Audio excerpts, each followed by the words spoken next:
ఆయన సజీవుడే సంచరించుచున్నవాడు. ఆయన alpha omega, ఆది అంతం. ఆయన మొదటివాడు, కడపటివాడు. ఆయనకు మరణము లేదు. వాక్యం చెప్తుంది, నేను మృతుడనైతే గాని యుగ యుగములు సజీవుడనై ఉన్నాను. నేను సజీవుడను, జీవాధిపతిని అని వాక్యం సెలవిస్తుంది. ప్రభు చెప్తున్నాడు.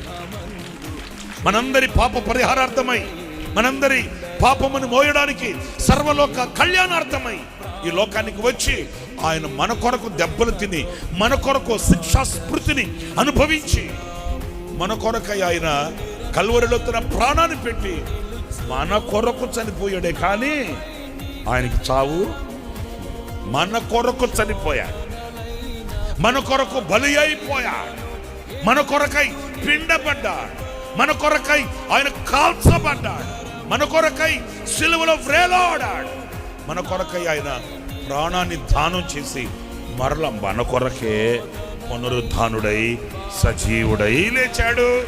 గట్టిగా కొట్టు.